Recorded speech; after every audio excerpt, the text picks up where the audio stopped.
Je pense que l'état du monde aujourd'hui, le plus grand défi que je vois, c'est qu'on est en train d'oublier l'essentiel, c'est-à-dire nous-mêmes, l'humain. Je pense qu'il est important de remettre l'humain au centre de tous les enjeux, au centre des problèmes, au centre des solutions.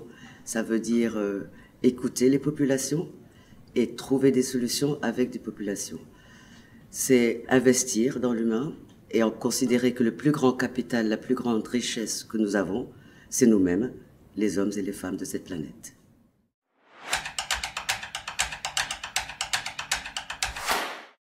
Je ne suis pas historienne, mais je m'intéresse beaucoup à l'histoire. Ça me fascine. C'est sans doute lié à un dicton très populaire au Sénégal. Pour savoir où l'on va, il faut savoir d'où l'on vient.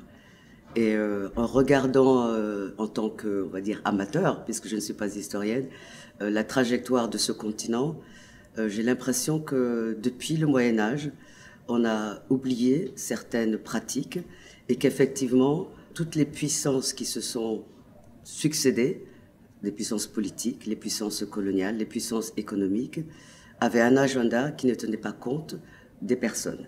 Et qu'on a tendance souvent en Afrique à considérer les populations comme des consommateurs. On parle souvent de l'Afrique comme un continent d'avenir, avec une démographie galopante, avec aussi une croissance économique qui est assez forte.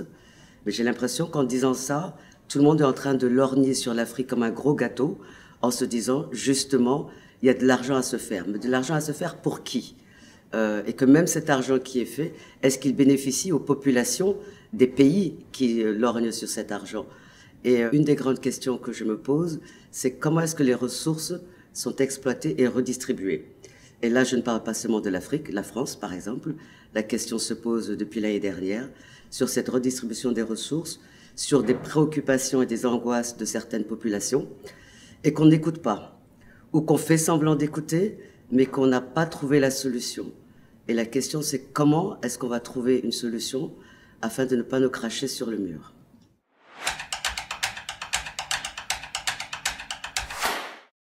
Dans ma trajectoire professionnelle, j'ai opéré un grand virage au début des années 90. J'étais architecte et c'était un rêve d'enfant. Et je me suis aperçue qu'en fait, en architecture, à cette époque-là, on ne se posait pas de questions du style « qu'est-ce qu'on construit? Pour qui? Pourquoi faire ?»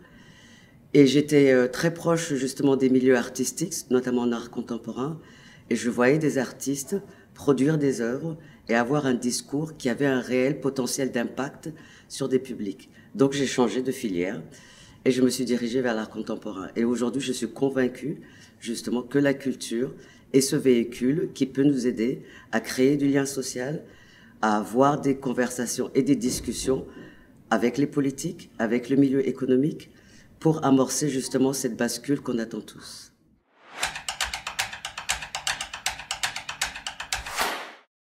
Je crois que la culture est le plus grand dénominateur commun entre toutes les populations. J'ai beaucoup utilisé en fait la culture comme outil et comme véhicule pour essayer de changer des mentalités ou en tout cas au moins d'opérer des déclics. Et ce que je dis souvent, un projet culturel, c'est pas seulement pour faire du divertissement.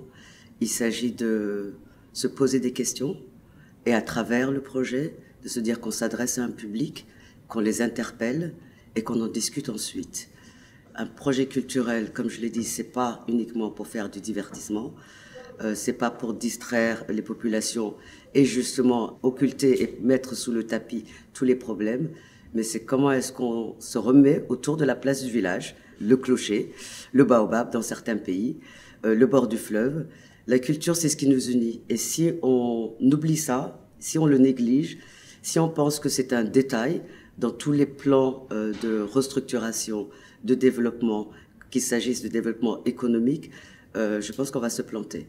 La culture, c'est essentiel, à mon avis, et c'est à travers des programmes structurants, en regardant la culture non pas comme un luxe, parce que c'est souvent ce qu'on nous dit, nous autres les pays du Sud, que la culture c'est un luxe. Donc dès qu'il faut faire des coupes budgétaires, on coupe la culture. J'ai grandi dans un pays où il y avait des musées, il y avait un conservatoire de musique, un conservatoire de danse, et j'avais accès à la culture gratuitement. Je pense que je suis la dernière de ma génération à Dakar, Les musées ont fermé, les conservatoires ont fermé. Et on ne sait plus aujourd'hui, les jeunes, vers quoi ils se tournent et comment ils se construisent eux-mêmes par rapport à quelles références culturelles, identitaires. Et c'est le cas aussi en France, où je suis établie depuis un an, où je discute beaucoup avec des opérateurs culturels français. Et pareil, les budgets sont coupés parce qu'il y a d'autres priorités.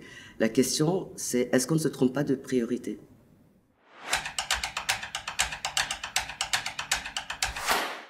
Souvent, on me pose la question, comment est-ce qu'on passe de l'architecture à l'art contemporain ou à des évaluations de programmes culturels. C'est une question de stratégie. Pour moi, ça a été un parcours naturel, mais j'y ai repensé il n'y a pas longtemps, et je crois que ça remonte à la guerre du Biafra.